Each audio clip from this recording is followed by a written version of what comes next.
Welcome to the One State Solution podcast. My name is Alon. I'm Elik. We are both anti-Zionists, but it says Israel on our passport. Yeah. So, what we wanted to talk about today is our actual one state solution. So we've been asked a lot. Do you think what you are suggesting is practical? This seems like it's a pipe dream. But we want to say that yes, we think it is possible, and we want to really lay out an actual plan for how this dream can maybe be realized. Okay, so anything you want to say before we start discussing this? Yeah. Like two things I have to say before we get into the discussion. Mm-hmm.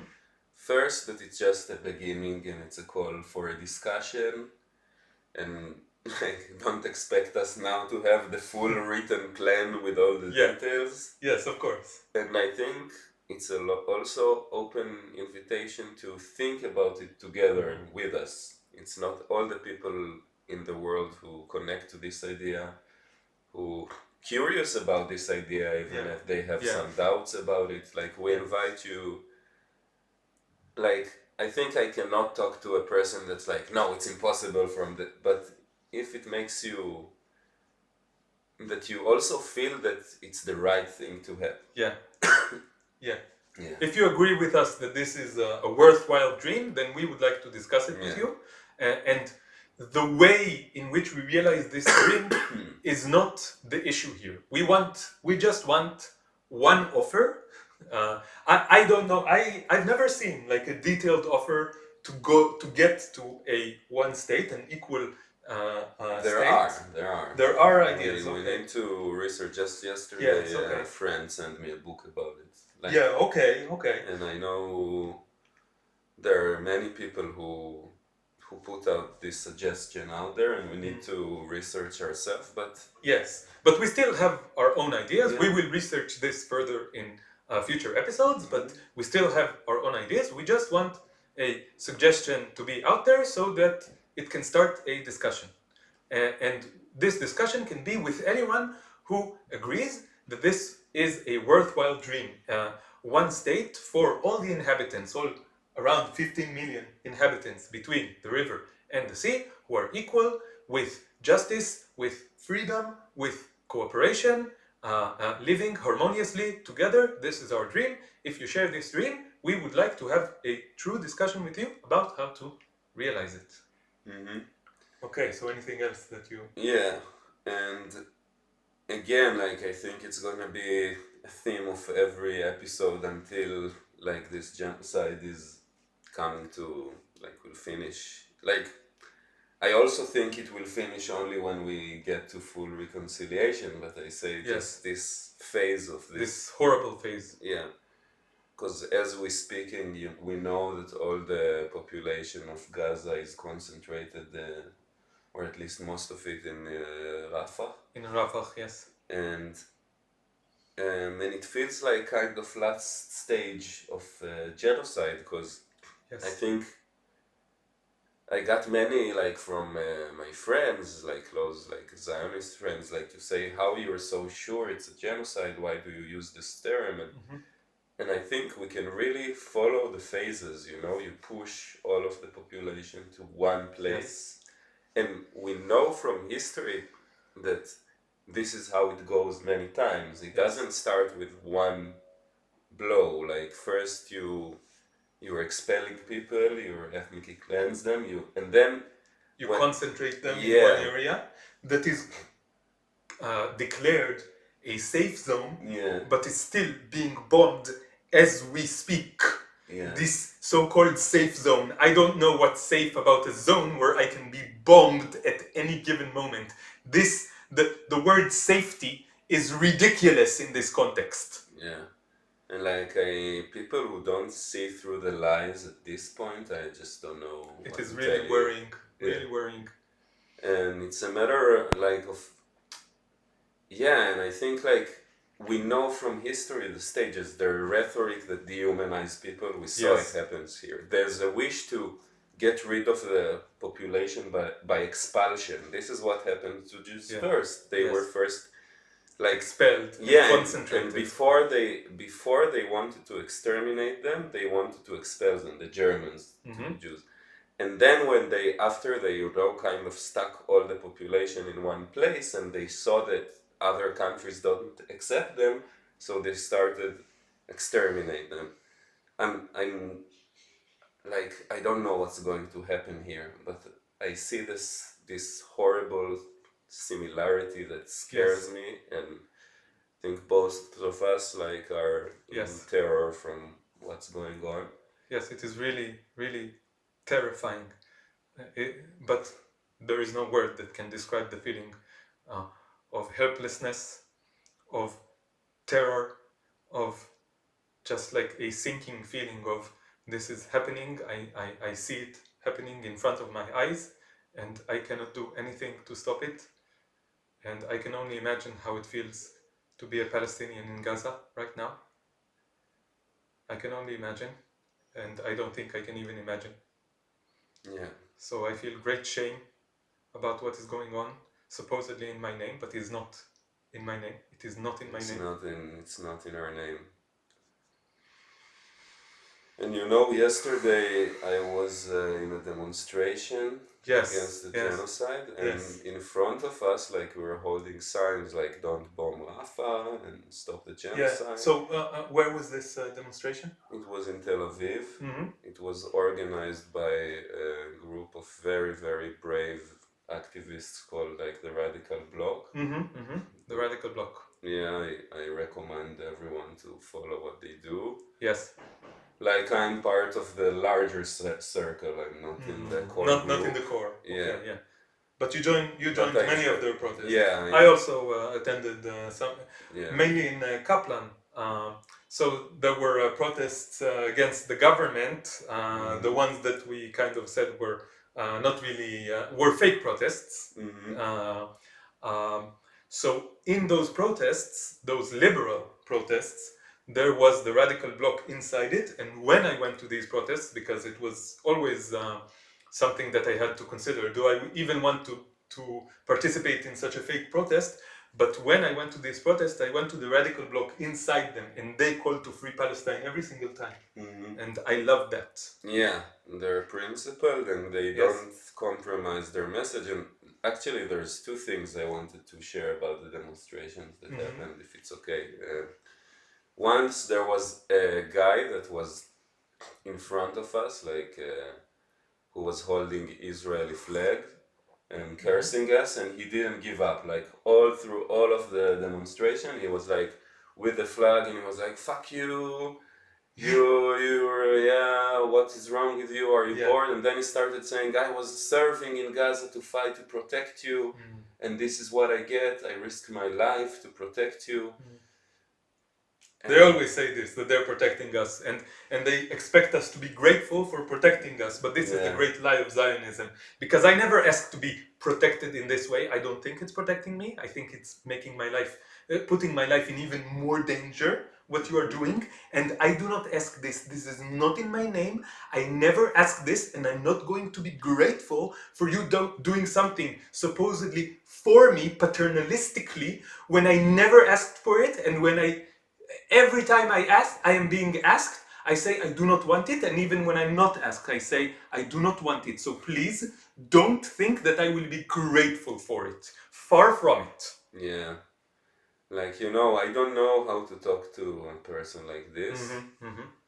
And but I guess if I would be a less like, because I have, it's hard to confront, but I would tell him, exactly what you said, basically. Yeah. Like, I didn't ask for you to do it. I'm really sorry for you that you risk your life and kill other people for a cause that I think is wrong and not gonna make our situation better in any possible way. And I understand the why, like, person who go to in his mind he's going to fight to save his family. That's how he sees it, and I can, and I understand why in some, like, when people feel they have to protect their families, like the Palestinian fighters do, actually doing now in a way. You know, So I understand this emotion and I understand why it's justified, but like in the current situation, it's just causing horrible harm. can I ask you maybe a difficult question? What is the most empathetic thing that you can say to a person who believes what this person believes, which still remains completely true to your own values? Wow, that's a great question. I will tell him I understand that from your point of view, you're protecting your country and you're protecting me, and I understand you risk your life for that, and I understand why it's a noble thing to risk yourself in order to protect your close ones. I understand this. But I think that in this, that you're not using your mind enough. Also, not your compassion, and not your compassion, because there's because you, not just that you're not defending me, but by what you're doing, you're also creating a lot of harm to people who doesn't present any threat to me. Like, you kill people that I don't want you to kill, and I also don't want you to risk yourself. And it goes both ways. So I'm not against you. I want you to protect your own life and don't go there. And I'm asking you, actually, if you were before going, I could talk to you, I would try to convince you not to go, like if we were friends, you know? Yes.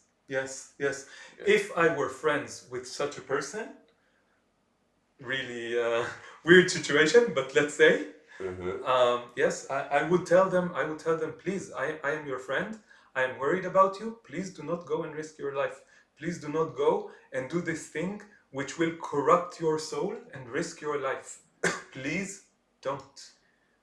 And I'm ashamed to say how not enough I said it to people in my society, because you have this, part of how Zionism works is that there are stuff that you don't talk to. So you have a friend that goes to army, and so in order to, even if you're a left wing, so we just don't talk to it about it, so we can't remain friends. And then it's not honest, because if he's going and you think he's going to kill people, you need a true friend will say to the face. True, I don't know, if like there's a couple and the man is going to war, what kind of a relationship is that his partner doesn't ask him what he does and think, maybe he kills people, but I prefer not to think about it, and like, yes, it's horrifying. And I know many, there are couples in Israel that literally, like, the wife doesn't know what her husband is doing, like, and it reminds me of, and it holds the society, this thing that you don't talk about and you don't ask. That's what it reminds me of what goes on in the mafia, for example. Like, I've seen like The Sopranos and things like that, but and it's really similar in the vibe. And I think this is no coincidence, because I think that the entire state of Israel, and all states, by the way, but never mind that, the entire state of Israel is controlled by a huge mafia. It's just a bunch of gangsters who want power and are using their underlings to retain and keep this power, and they do not care. The leaders of Israel do not care about the citizens of Israel. They do not care about anyone. They care only about themselves. They are complete narcissists and psychopaths. And this is all the leaders of Israel, I believe.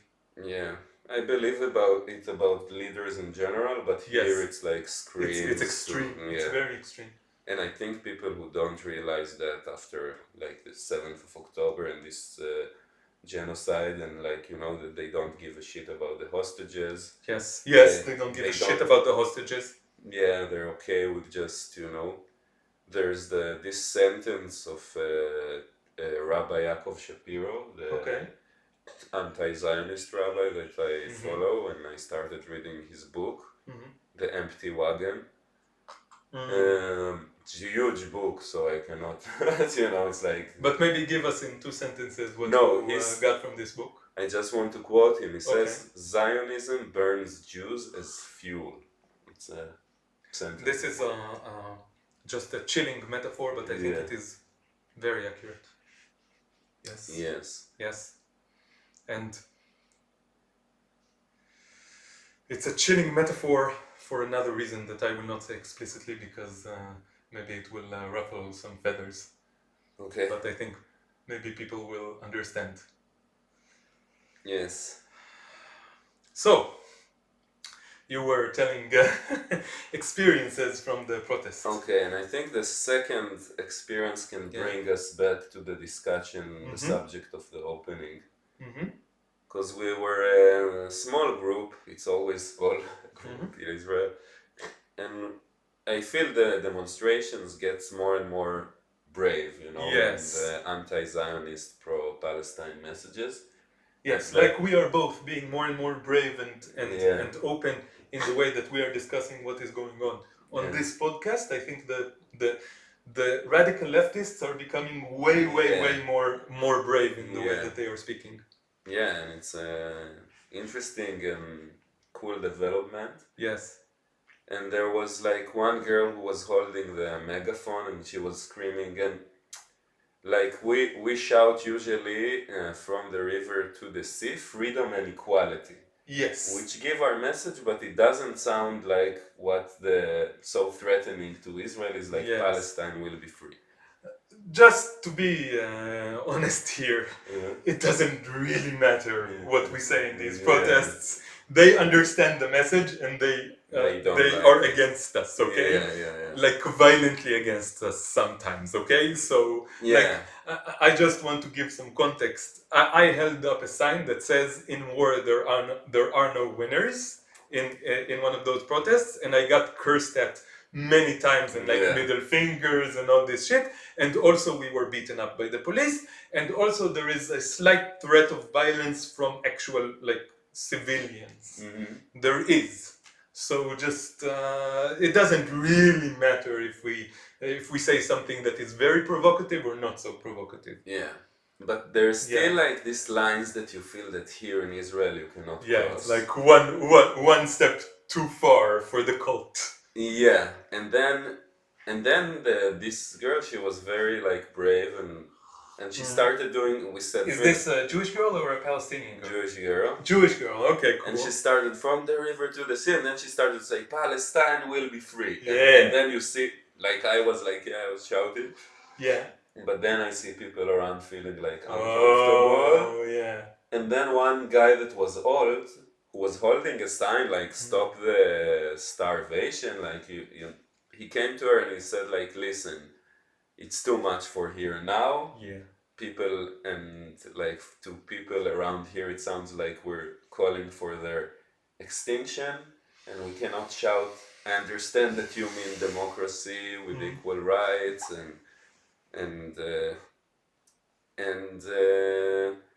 it opened like, and I heard them arguing during the demonstration, and I think it brings me to our topic, right? This yes. So maybe you can just start by saying, what do you think about this specific discussion? Is it good, in your opinion, to say in the middle of Tel Aviv, in a certain central place in Tel Aviv, from the river to the sea, Palestine will be free?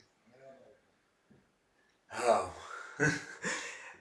Let me just say, I think this is a very difficult question. I also know my own society. Yeah. And there is first of all a question of tactics here. Yeah. I do not know the correct tactical answer to this question.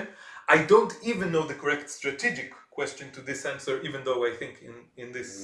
I think the strategic answer is yes to it. That's what I think. Yeah. Tactically, I don't know. Morally, I also don't know. Why morally? Because I feel that when I say this sentence,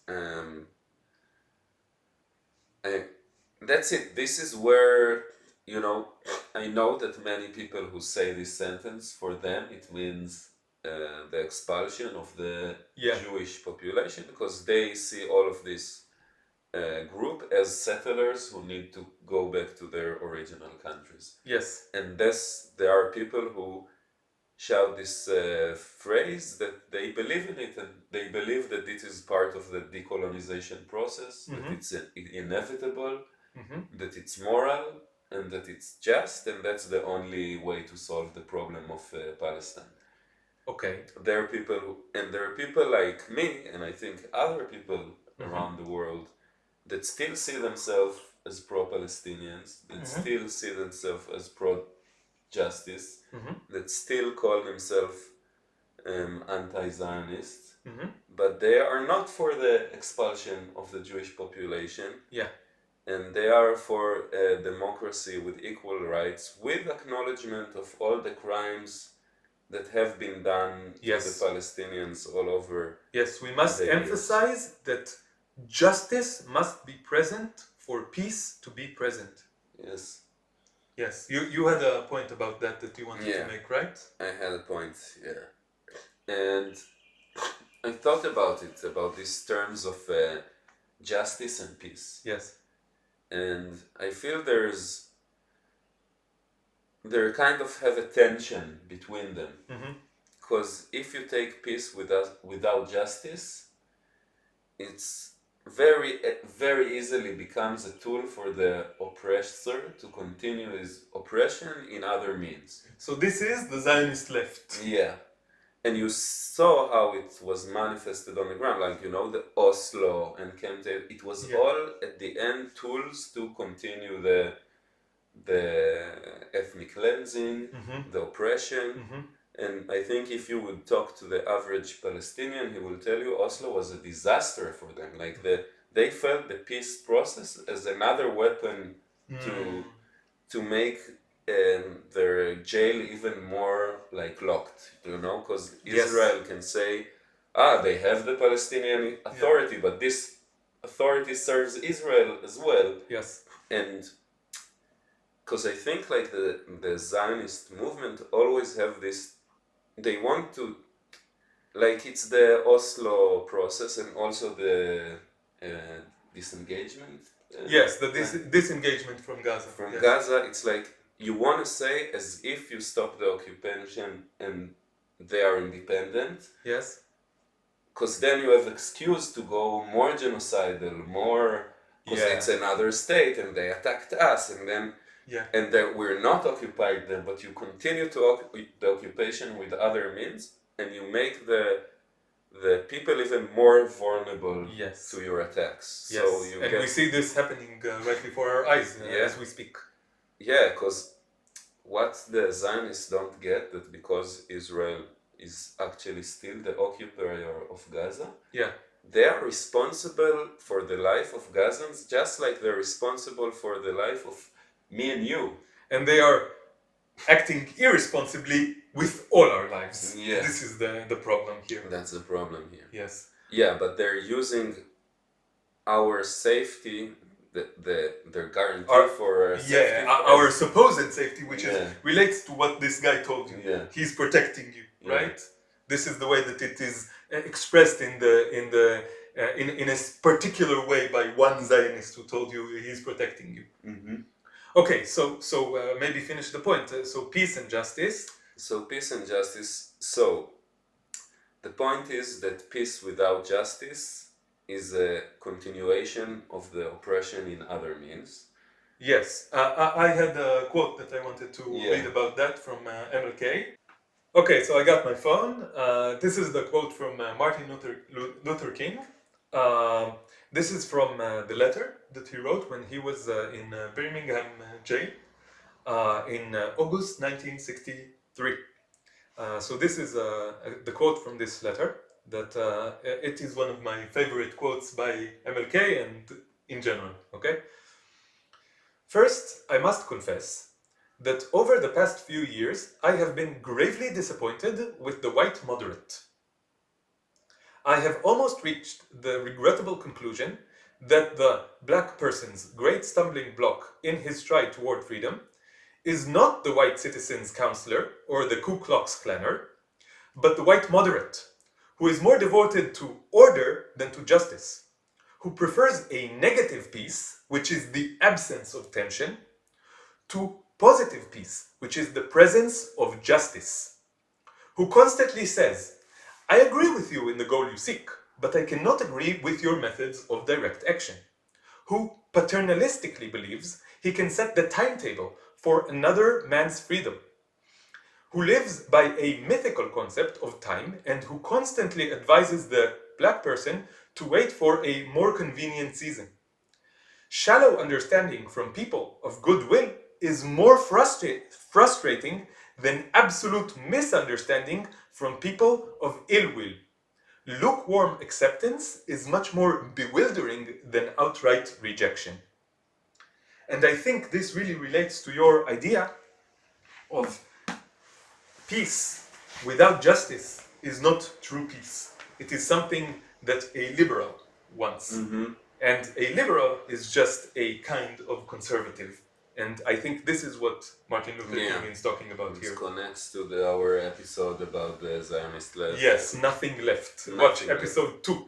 Nothing left. We discussed this at length. Yeah. Okay. But to finish the point about yes, there is the other side of this, right? Other side, and I think this can launch the discussion about our plan for the future and all of that.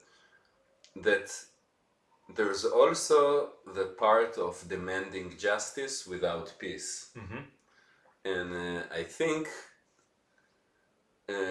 demand of full justice in our context is the demand, for example, to rebuild the historic Palestine exactly the way it was, which means to basically to kick out all of the Jewish settlers.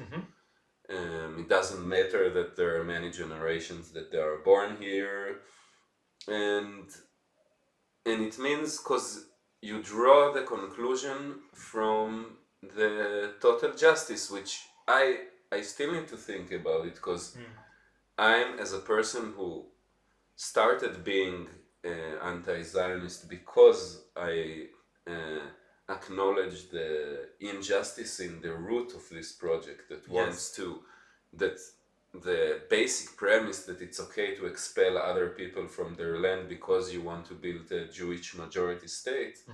And I understand that it's a war crime and that it has like millions of victims. I don't even think the main thing here is that it's a war crime. A war crime is a very technical term. I think it's just unjust. And it's immoral and horrible and hurtful.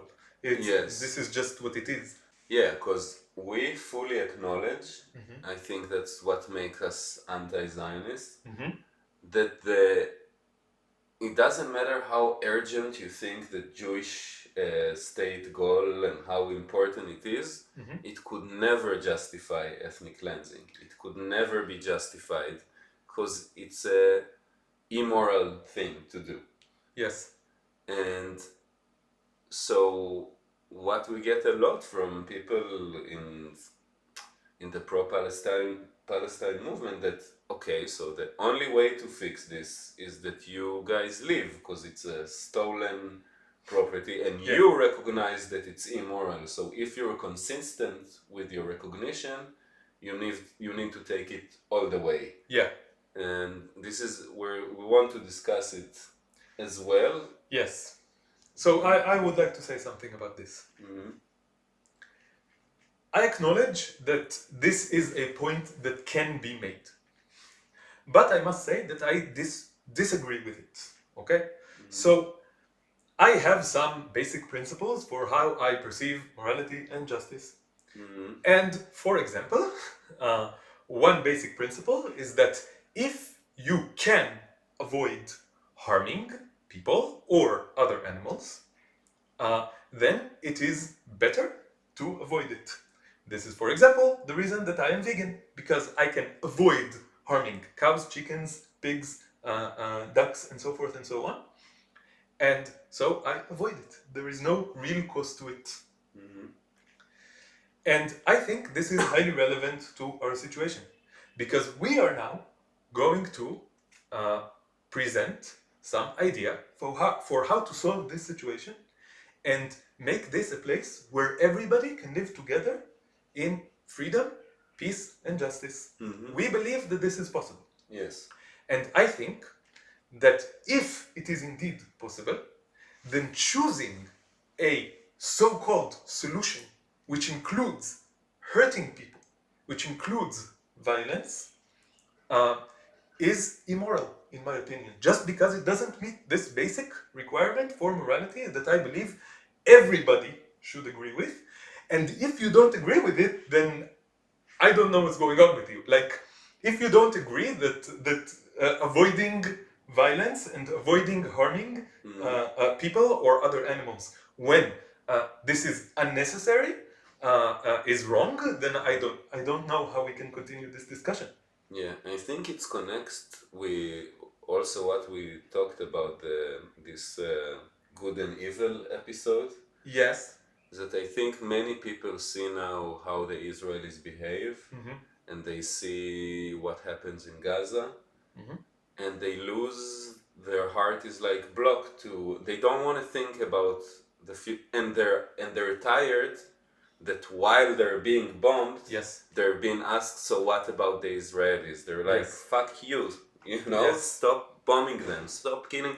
And I empathize with this point, actually. Yeah, I also empathize with feel it. And and because I think what we bring now is a future, something for the future. Because now, first of all, the atrocities have to stop. Yes. And maybe this is what we. Maybe this is the first point. Yeah. We want to let's just give slight context for this. We want to start from the current situation and give and lay out the outline of a plan that leads us to a future where there is this vision of a one state where everybody is equal and free. Mm-hmm. Okay. And also I want to give some small remark that I truly believe, and I don't believe this just because I'm a romantic optimist, okay? I believe this because I've experienced this when talking to Palestinians, and in the last few months I've been talking more and more and more to Palestinians, and I see that this is true, that there are many Palestinians who agree with us and who share this dream and who do not share this wish to kick out everybody. I have been getting messages to my mailbox on Instagram, on Facebook. Every single day I get a message from another Palestinian who is telling me, I am your brother, I want peace with you, I want to live together in harmony. Yeah. And we want to cooperate with these people because we believe that they are our brothers as well. All people and all creatures are my brothers, but at this point, my cooperation will be mainly with Palestinians who share this dream, because I believe that this dream is the way forward. Mm-hmm. And there also one point I have to say about that. I think it's important that we are doing this podcast and we're putting this call out to the world. And I understand that historically and now the people who needs to lead the struggle to end their oppression is the Palestinians. Like, I'm secondary and we're in a way, and and I think it's getting over this deep indoctrination that make us like I think many people say, okay, I'm not Zionist, but they still bring this sense of superiority, even if they it's not intentionally. People with good intention, they just don't realize that it's a deep work. It relates to a point that I wanted to make, that by the fact that we were born in Israel and we received Israeli education and Zionist education, and we were part of this society for so many years, I cannot say honestly that I know that I have deprogrammed myself completely. When I am honest with myself, I still see traces of this, and maybe I have blind spots, and maybe I am still in this cult to some extent. And I know that when I was traveling, let's say I was traveling for a few months outside of Israel, and I could see that something was different, because I wasn't physically here, I wasn't surrounded by people, I wasn't surrounded by this energy of Zionism, and I could free my mind more, and I didn't see the blind spots that I had. Yeah. So maybe if I go away for 5 years, maybe I will be very different. So I do not know if I have finished. You know what? I'm absolutely sure that I have not finished this process of deprogramming. Me too, you know, like, because racism is so deep. Yes, it's ingrained So very deep even inside. if you did some intellectual process, it's way more deep process that you have to go than you think. It's not just about having the right principles. It's, but having the right principles is a good start, let's say. Of course, I see the path that I'm going through is just more and more finding my center, like my moral backbone. You know, like what are the things that are important to me. So I started saying in previous episodes, I think about terms like peace, like justice, like freedom, like love, like cooperation, like compassion, all these things. I try to understand what these things mean to me, and I try to follow these things in every particular decision that I make in life. And I'm far from perfect. I do not claim that I am perfect, but I do look at myself as honestly as I can, and I do know that I am trying. And I think in some sense, this is everything, you know, just honestly trying. Yeah, I also feel it's and this is what we're doing here. We don't know the future. We don't know, like, we're honestly trying to do our best. Yes. Right? That's basically it. Yes. Okay, so this leads us to what we, so maybe we wanted to say the zeroth step, step 0. We started this podcast from episode 0, which was the pilot. This is like before everything, okay? The step 0 of this plan would be immediate ceasefire, complete ceasefire, and a deal of everyone for everyone to free all hostages between the river and the sea. Free all of them immediately, ceasefire immediately. This is step 0. This is step 0. What would be step 1 for you? Wow. You know, it's I told you before we started, like,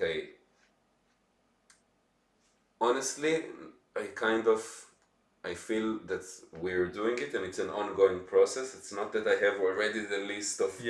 And this is always like, maybe it's good that we're doing this, because always the Zionist claim is, so what do you suggest? What do you suggest? Let's talk about this. When I started writing for real, let's say on October 8th, on Facebook mainly, I started on Facebook mainly, and I wrote in Hebrew. And I was talking to Zionists because I thought that what was going on was so horrific that they were scared for their own lives, maybe for their own safety, and that they would be willing to listen. And you are right that the main thing that I got, like the thing that was like the most potent discussion stopper was okay, so what are you suggesting? And I want to say about this because this adds some context to our discussion.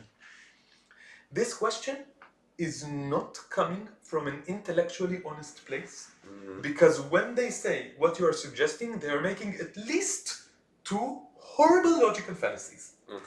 The first logical fallacy is that what they are doing is in any way a suggestion or anything constructive at all. Guys, מה שאתם עושים עכשיו זה לא פתרון. מה שאתם עושים עכשיו זה אסון. מה שאתם עושים עכשיו זה לגרור אותנו לתהום עמוקה שיהיה יותר ויותר ויותר קשה לצאת ממנה. כשאתם שואלים אותי מה אתה מציע, קודם כל תסתכלו טוב טוב על עצמכם ותשאלו מה אתם מציעים. ומה שאתם מציעים זה אלימות, זה הרס, זה חורבן, זה דיכוי וזה רצח עם וטיהור אתני. זה מה שאתם מציעים, וזאת, חברים, לא הצעה. זאת בדיחה עצובה מאוד ועלובה מאוד. Can you say in English what I said? Yes. So what Alon said, that when you pose this question, so what do you suggest? So, like, basically, we tell like the Zionists, what you suggest is not, it's not an option. It's the worst thing that you can suggest to solve any problem, and it's bringing all of us down to the, I don't know, the lowest Abyss. place, to the abyss, to hell. Yes. And it's taking all of us to hell at the end. And it's ethnic cleansing, and it's genocide, and it shouldn't be an even legitimate suggestion. Not even a thought that crosses your fucking mind. Yes. And then, yeah. And the second logical fallacy that they make is that I should suggest a solution before we stop genocide. Yeah. No, guys, no. I don't need to have a solution so that you stop doing your final solution, okay? Yeah, and it also shows that it really doesn't come from a logic that says, okay, we have a problem, let's think in the usual way that people like problem in an solving, even minimally productive way. Yeah, like I would challenge this person who says, you really, let's sit down together, put the upside of genocide out of the table, and come up with the millions of other options. Yes. And then go on them one by one, and they will not be willing to do this with you. Yes, they jump straight to genocide. Yeah. Like, so now we're here gonna lay out our option. So even though we think this question is oftentimes, maybe always, when it comes from Zionists, being asked in an intellectually dishonest way, we still want to answer it because we think it is important. Not because we are being asked by the Zionists, but because we feel like the situation here is so horrible that we must talk about how to solve the situation. We must have a vision, we must have a dream, and we must work to achieve this dream. And the first stage is to come up with a plan. Okay, so we said step one, stop. Step zero. Step zero, Yeah. is stop. Stop. Just stop. First stop and think. Yeah. This is like always the first stage in anything, okay? Yeah. Like if you're doing something and you don't know what you're doing and why you're doing it, maybe stop, take a deep breath, and think. For 1 second, think honestly. And I think it's a deep thing that Israel needs to do, and because it doesn't want to do it, this is the disaster, because you need to stop, do the hostage deal, and release all the Palestinian prisoners. Yes. And to admit that we lost. Admit you're lost. Say to yourself, say to the world, say to your people, we lost, we failed. We failed in running this conflict from the beginning, and it got to such a point that it became like this. Like that, they need to take responsibility, not just on the failure of 7th of October, of the failure for 75 years of not willing to try to come into justice and peace with the Palestinian. Of thinking that they can keep this supremacist system going and going and going without having any repercussions. Yeah, and I know this leader is not going to exist in Israel, but if he was, I would say, sorry, we lied to you that you can maintain this regime without human cost to your side. We told you it's possible, and we lied to you because it's just impossible, and we need to start to get into a long process of healing the relationship with the native people of this land. Yeah. So this leads me to maybe step 2. Okay. So step 1, you are saying just public recognition of the injustice that has been done so far. Yeah. Okay. But you also said that you are not very optimistic at this point about this being a possibility in the near future. So I must say that this leads me to another crucial. So first of all, I want to say we do not want to pretend that we are optimistic about any of this. Yeah. I don't want to appear like a dreamer, like who is disconnected from reality. Yeah. We are not optimistic about what is going on. I am very pessimistic about the situation in Israel, and I think it will become way, way, way worse before it starts becoming better. But, and this is extremely important, I also have optimism for not the near future, but the medium future. I do have optimism, and I must say that on October 6th, I did not have such optimism. Mm-hmm.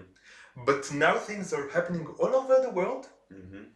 that make me say that I am optimistic about the range of maybe, say, 5, 10, 15 years. Yeah. And this was not the case until a few months ago.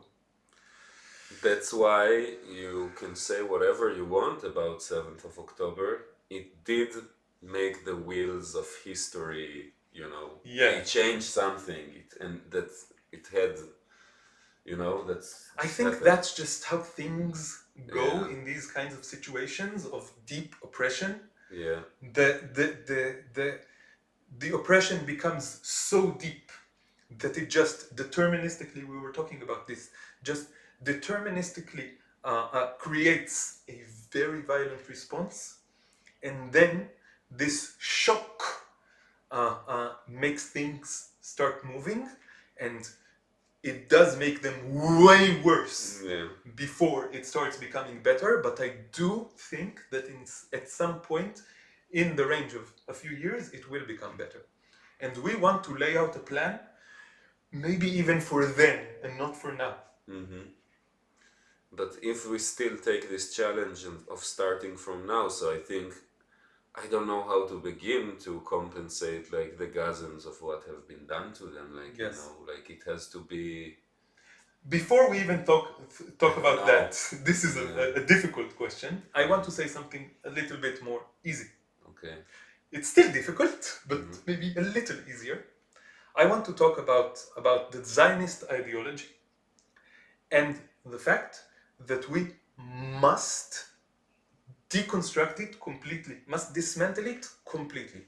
And I believe that the way to do it is to take, so now the US and Europe are investing billions of dollars yearly in maintaining, maybe if you calculate it with all the peripheral things, it becomes tens of billions of dollars, I don't know. But they are investing at least billions of dollars directly in maintaining this system of supremacy. I believe that everybody all around the world, this is my request from everybody all around the world, please call upon your governments to stop this support of the supremacist regime in Israel. Stop this financial support. Stop this diplomatic support. This is also a very important critical stage in the healing of this place. This is, Israel, you wanted to say something about how Zionism is in the interest of world powers. Maybe put this point in and then I will continue my call to people around the world. Okay, yeah. I think like often when we talk about Zionism, so we talk about it as a movement that emerged from the Jews in Europe, and its reason was to solve a problem of Jewish people that suffered from persecution, and it's true, yeah? Like that's, I'm not saying, but there's I have a slight objection to that as well. Okay, right, maybe. But let's say this is what we're told, and many Jews and Israelis connected to Zionism on the basis of this premise that this myth, yeah, and in feeling that this is the only solution for the problem of persecution of Jews throughout history. Yes. And there's something about Zionism that it's like in the shadows. It was also always a movement that is not promoted only by Jews and not only by people who the interest of Jews are in their minds. Yes. And these people are the empires and the controllers of the world that have their reason to support it, and Zionism cannot live without it. And sometimes I even feel like that they are the ones who are even more pulling the strings than and you know, many times I've been called like useful idiot by my friends. They say, the Palestinians and the pro-Palestinian using you, and then in order to you are actually cooperating with Hamas even without your knowledge. Yes. Yes. And I think the irony is that Zionism is I more and more understand that it's a tool of people who doesn't live here, who will not risk anything personal if this project will fail, and not in a peace. Like, I'm motivated to protect my people. Like, I'm so scared of the scenario that Zionism will collapse just by loss in war, you know, or something like this. There are much more pleasant ways to let go of the ideology of Zionism than losing an all-out war. Yeah. And at this point, unfortunately, this is a risk that exists. And I think even the most staunch Zionists need to consider this. That this is a risk that exists, and are you willing to take this risk? Are you? And I think it's a risk for the world because Israel is a nuclear power. Yes. And I really can imagine a scenario to say, okay, if they want to kill us, we just take everybody with us. You know, like something like crazy like this. Let's not go to these places. Let's just try to stay optimistic. But I will say that it is true that Israel is now... So we are connecting this on both sides. The US is using Israel for its own purposes, but what is happening is that Israel is now dragging the area and even the periphery of this area to more and more violence and more war. And this is a conscious decision by the leaders of Israel. Yeah, and the leaders, I believe, of United States as well. Yes. And this relates me to the continuation of my point. So I wanted to say I had an objection to what you said, that Zionism is a movement to protect Jews from persecution. I don't know if this is the case because this is slightly a conspiracy theory, but I want to think about this like logically. Okay? You said that the original plans of the Nazis was to expel the Jews. Let us notice that factually speaking, this plan worked. And the way that this plan worked was through Zionism. Because now there are way less Jews in Germany. Why? Many of them were exterminated, but the rest went to Israel. And Europe got rid of its Jewish problem by creating it. Right. I don't know if this was conscious or how conscious it was or how premeditated it was, but it is a fact that the creation of Israel helped Europe solve its Jewish problem. So maybe Zionism is the final solution, you know? Maybe. So I don't know, maybe this seems wacky to some people, but I think it makes sense on some cosmic level even. Yeah, I know that there's a book that some anti-Jewish historian like British wrote, that he documented how Zionists collaborated with the Nazis in order to prevent Jews to go to Europe because they wanted them to come to, not to Europe, to United States. They said, like, don't let them go to there, make them come here, and they were willing to take the risk of these Jews being killed just because they became so crazy about their Zionist project and they forgot what was the... I have another thing to say about because you mentioned like Zionists who like American Jewish Zionists or like people who were not born in Israel and who are Zionists. I think this is a special breed, you know, because these people have the nerve to tell me, I've heard this many times from Zionists who live outside Israel and who were not born in Israel, and who want to keep Israel as a kind of vacation home. Oh, I will go visit Israel when I feel like it, and I'll have a nice Middle Eastern vacation. I don't like this, guys, because what you are doing is telling me that I should sacrifice my own safety for your hedonistic desire for, okay, a safe haven, this I understand and we can discuss this, but a vacation home? No siree. Yeah. And keep the Palestinians out so we can come in and have a Yes, I know that they don't care, they don't give a shit about the Palestinians, but they have the nerve to tell me that they want me. So yeah, you're racist and you don't like Palestinians, but you said that you like Jews. I think that's also a lie. I feel like I want to say something that maybe will make a lot of like Jewish American friends don't want to talk to me, but okay. I prefer that the Palestinian refugee will come back and have citizenship and live with them than you coming from just if you have coming from United States. Here is a basic claim that I think anyone who is engaging honestly with this discussion must agree with. Yeah. There is much more justice in a Palestinian claim, claim to the right of return, than to the Jewish claim to have a safe haven here. Yeah. This Jewish claim is, I think, on the verge of being ridiculous, and the Palestinian claim is obviously true and just, obviously. Yeah, that's the irony of Zionism, you know, it by creating this myth of like old and people who come back to their ancestors, they created a real problem of people who are now refugees, and they have dreams about coming back to their homeland, but it's real. They have the key. They know where the house was. It's not something abstract. Yes. Yeah. So this leads me to another point.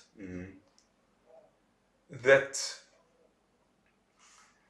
a major part of the process of healing here must be the full recognition of right of return for Palestinians. I must say I do not know how this will look in practice. Yeah. This is a real question that must be discussed, and I do not know if we can solve it here. What this means, a full right of return. In my anarchist, naive mind, which I very much love, this means that all states are abolished completely, and everyone has free a free pass to go anywhere in the world that they wish. No one is an immigrant. Everybody, your home is where you are. This is my anarchist dream. Okay? But at the very least, this should happen in the space between the river and the sea. At the very least, there must be complete freedom of movement between the river and the sea.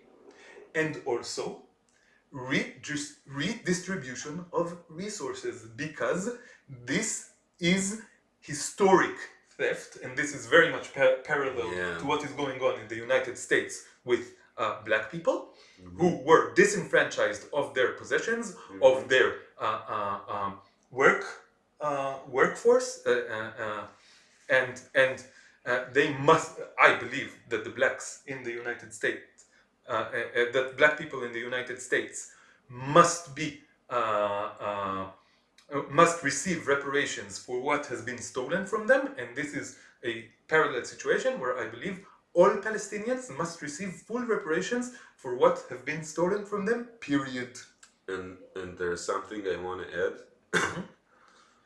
That, you know, I see the right of return as something that the Palestinians, refugees, need to choose and have the right, you know, because it's not one solution for everybody. Maybe one wants to, like, you know, there is the situation that we have to live together, and I don't know, maybe in one case you will have to, you know, remove a settlement and build a Palestinian village instead and move the settlement to place closed. Sometimes maybe you can rebuild a community not in the place that it was, but close, but let them, Yes, in an equivalent place. Yeah, maybe for some Palestinians, they just want to get citizenship and just stay where they are. Maybe some of them want stay where they are and get reparation in different ways. Like, the point is that I want to have this discussion with the Palestinian refugee and to ask, what do you want? Yeah, I understand the problem. Let's find the creative solutions together. So this leads me to 2 points. One of them is just a continuation of what I was saying before. I want to finish this point. So the United States and Europe are investing billions and billions of dollars in maintaining this supremacist regime and now in genocide. I want these billions of dollars to be invested in a different way. Yes. I want them to be invested in a project for peace, for reconciliation, for education of everybody around here about the history of this place. In my dreams, this education includes a deep dive into the history of this place and of all the horrors that were done here, and also of all the good things that were done here to balance it out and to keep people optimistic. Also, an education in philosophy, also an education in morality and international law and all these things, so that people understand the gravity of this situation and that people understand that there are real arguments for this dream of an equal one state, okay? And also, I think these funds should be invested in just peace negotiations, okay? And these peace negotiations must happen on all levels of society, on a political level, of the leaders. The leaders must change, by the way. The leaders that we have now are not the right people to do this process. They are be jailed. Yes, yes. Yes, that might be part of it, and we will address this further. I know you don't believe in punishment, but I think some people need to... Yeah, maybe some people are psychopaths and are lost, and Bibi is first on my list. Yeah. So anyway, so this has to happen on all levels, okay? So level of the leaders in politics, and also on the level of like the common people. We must have discussions, honest and open discussions between each other. We must get to know each other. We must understand that we are all the same, after all. That we have differences, but those differences are superficial, and on a deep level, we all want to live together in peace and in harmony. Please, we must understand this about each other, that the stories that we were told are not true. There is no side who is actual monsters. We are all victims of circumstances.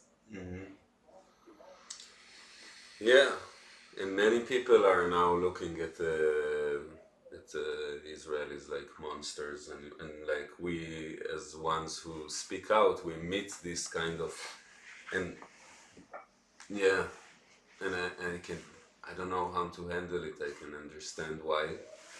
Let me say this then. I think this is very important as well. I have so many cups. Yeah. I think this is important as well.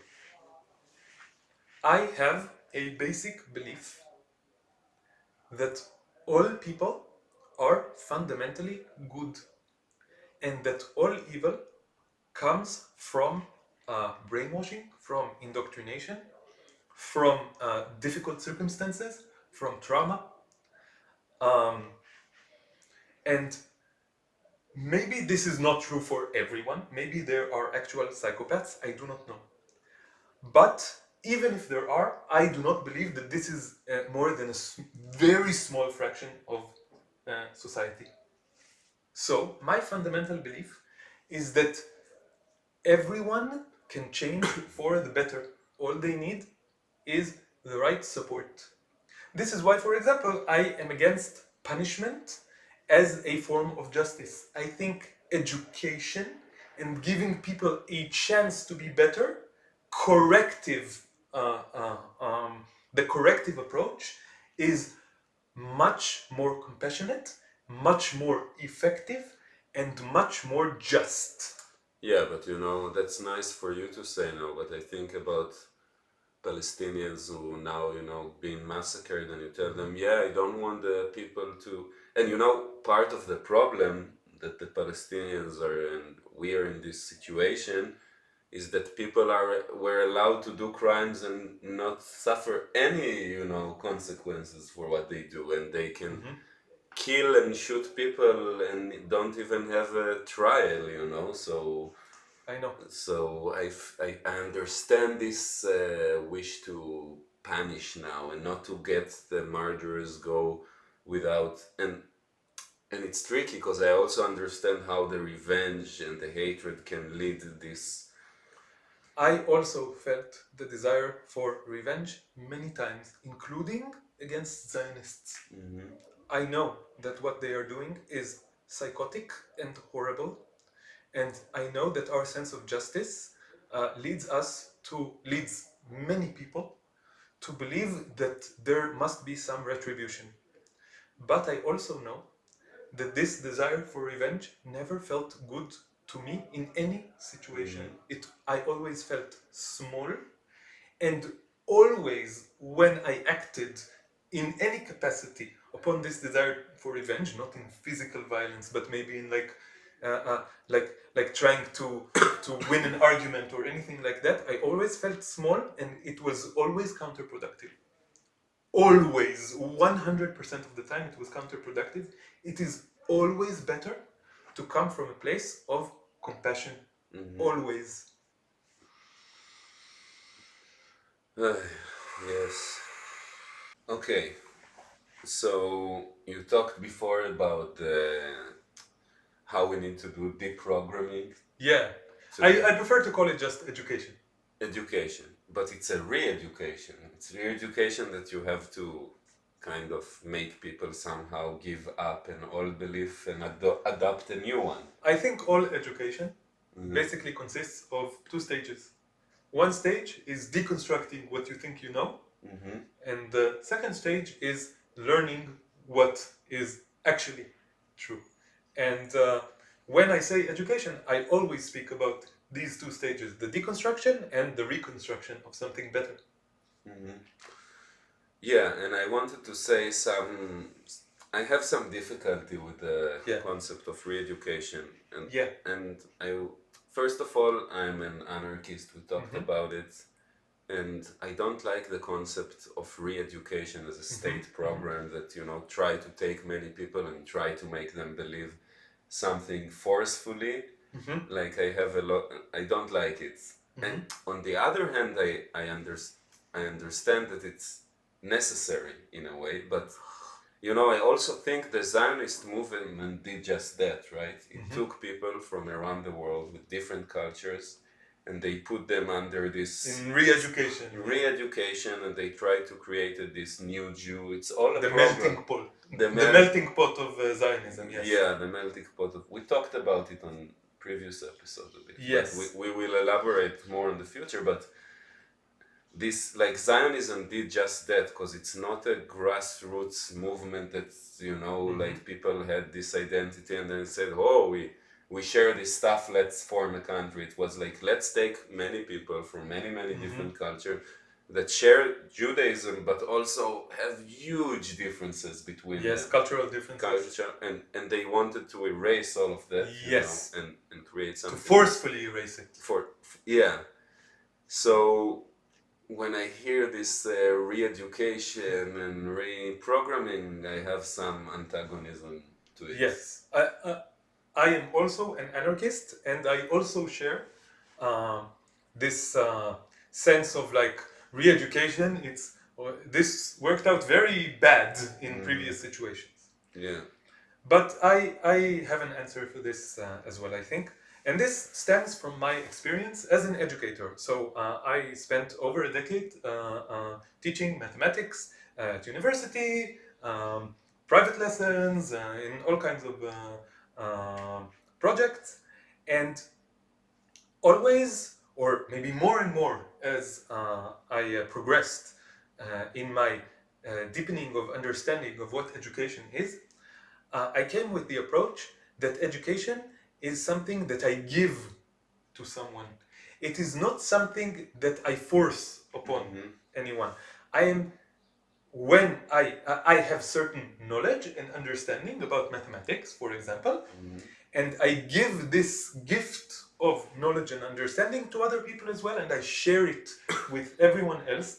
And this is the way that I think about education, period, always. I think that knowledge is a gift. I think that understanding is a gift. I think that going deep into subjects, that understanding nuances of things, and of developing our compassion and our intellect is always a gift. And I also believe that people who have been given this gift will be more gentle, will be more compassionate, will be less violent, will be less closed off from the rest of the world. So this is how I see. I do not want re-education that is forceful. I think that the reason, one of the reasons that Israeli society is so ugly is because of this forceful way of educating people into this melting pot that forced them to forget their origins. And I think that people who have no origins and that do not feel at home are way more, they have a greater tendency towards violence, a greater tendency towards feeling like they have to prove something, and this is one of the reasons for the current situation.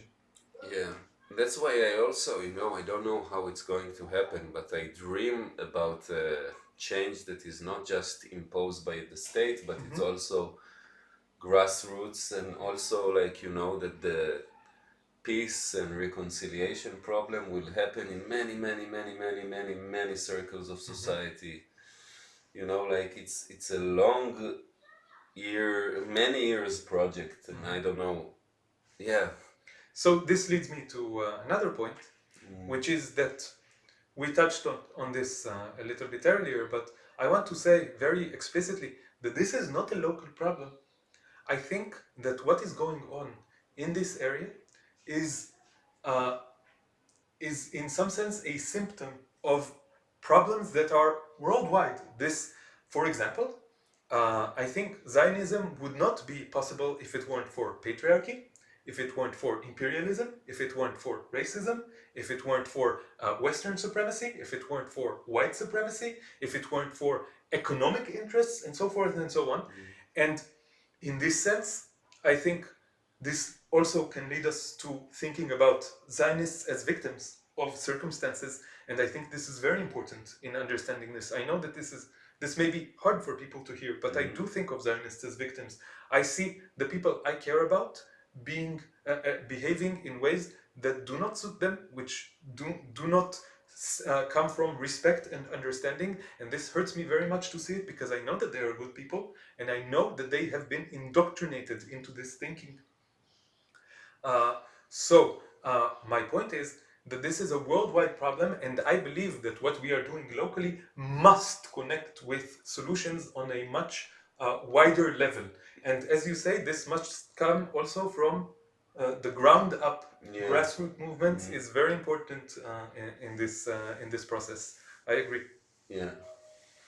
And I also wanted to add that since we started doing this, I got so many amazing and beautiful people start reaching out to me, and in Israel, there's these things why do they care so much about? There are so many conflicts in the world, and they're just picking on us, and who are they that they care? And this is one of the tricks that they play so that they can play the victim. Yeah, and of course, sometimes people think what I want to say, that most of the people are encounter, I'm thinking, wow, what an amazing people that they care so much. Okay, you cannot care about everything in the world and be informed about but they see this and it touches their heart, and they care about something that happened so far. Yeah, something that is supposedly unrelated. Yeah, I want to flip it around. it's because, and I felt such an immediate connection to so many people. Like I met another brother, I met another sister. That's the feeling. I do want to say that it has been my experience that all the people that contacted me and that I met who care about this truly care about this. They come to it from a place of wanting good in the world, of true care for the people who are here, for everyone who are here. Some of them don't care for Zionists, I must say, but I think that their let's say distrust towards Zionism stems from the way that Zionists behave. Yeah. And I think that if Zionists change the way that they behave, then those people would be for them. They would be on their side as well. Yeah, and there's people who are consumed by hate in any That is stance, and it's part of it, and we cannot ignore that it exists. And that the Zionists will always try to point out these people and say, like, you see, they also decontextualize it, because I see now when somebody is like crazing from what happens in Gaza and is full of hate, and it's like, okay, look what you're doing. Yeah. But also, it's really not most of the voices I hear. It's like part of it. But I feel a lot of like people who see me and us as genuinely like good people who try to do best, and they appreciate it. I think it is very ironic that people say, people tell me that I say, I have gotten so much support from all around the world, including Palestinians who are on my side, and then they say to me, oh, it's because you are against Zionism and they are anti-Semitic. But this is ridiculous, because how can they see a Jew and they don't hate the Jew? So how can they be anti-Semitic? This is the definition of anti-Semitism, is hating Jews for being Jews, and they don't hate me, even though I'm Jewish. So that does not make sense. I'm sorry. I also heard the anti-Zionist rabbi says it. He says, like, if they're anti-Semitic, why do I receive so much love? Yes, exactly. Yeah. And you feel that it's a true and genuine love. It's not like, we're using him to How naive do you think I am? Like, this would be quite a show to put on if this was a show. So we've been discussing this issue for quite a while now. Maybe one last point about the pragmaticality of what we are suggesting. We are aware that many of the things we are suggesting would encounter a lot of resistance. And we are anarchists and we are pacifists, correct? Correct. That is why we do not want force to be used in any situation.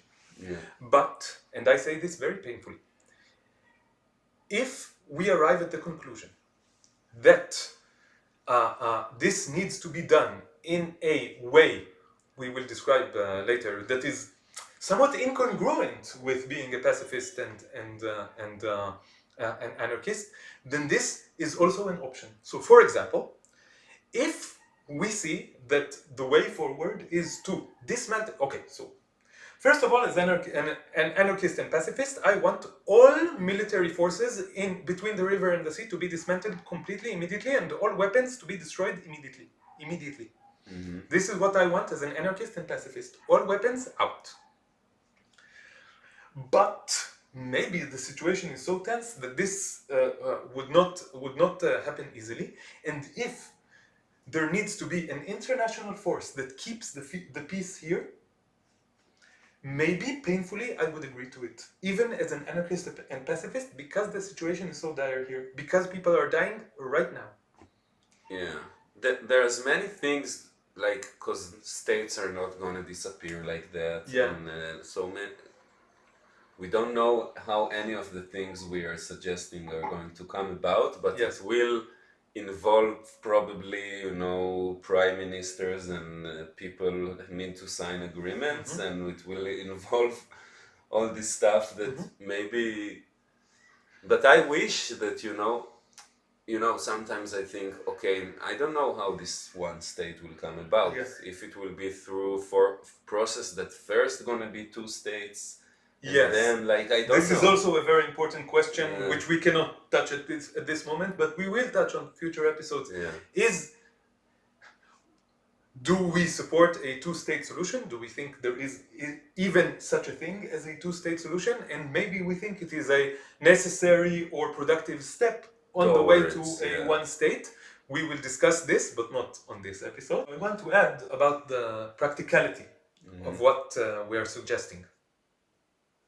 I think what we are suggesting should be like a beacon, like a lighthouse that guides our way in the dark. I think it really helps to keep a dream of a goal that you want to strive forward to.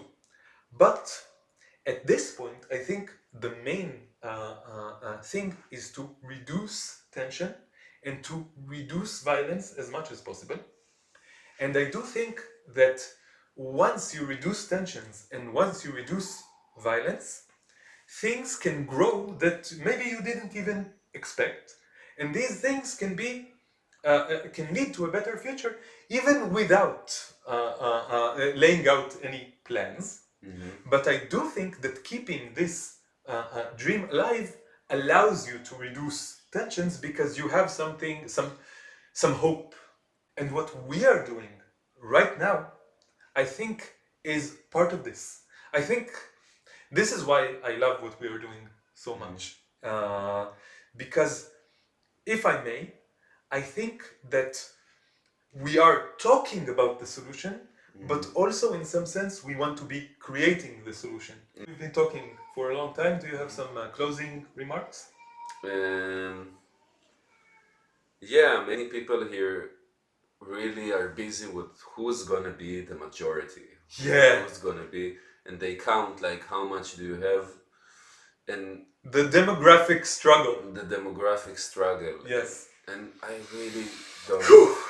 I don't care about it. Yes. I don't care about being. I don't want to even to be bothered by the question if my group is the majority group anywhere. It's like I feel it's a stupid. This silly separation and division and segregation, we do not want it. We have many Palestinian brothers and sisters, and we do not feel any separation from Palestinians. Yes, and I watched some lecture by Ilan Pape, the historian, and somebody like asked him, but what will happen in your state? Like the Palestinians gonna become majority? Yeah. And then he he faced him and he said like, do you really want all your life to be busy with stuff the Nazis were busy about, like counting people on the base of their, race? Yeah. Because, they all try to say it's not about race, but it is about race because they define Judaism by the, if your mother is Jewish and Palestinian if you're, Yeah. And we don't want to be thinking about that stuff at all. Yes, we want to think about important things like art, like science, like morality, things like that. Not about people's ethnicity. This is completely boring. Stop talking about it. Yeah, and to connect to people on basis of if we find some common ground, it doesn't matter some arbitrary definition, So maybe this is a very good place to finish because we really have, this is such a simple dream that we can connect with people based on beliefs, on interest, and not based on the color of their skin or their ethnicity or such bullshit.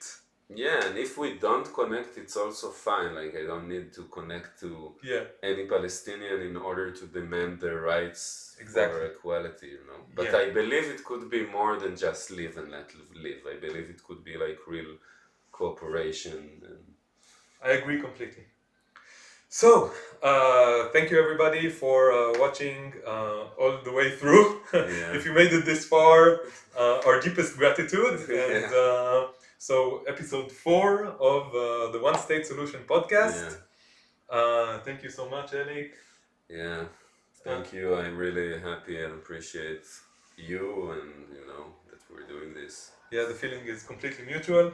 So thank you everybody, and peace. Peace.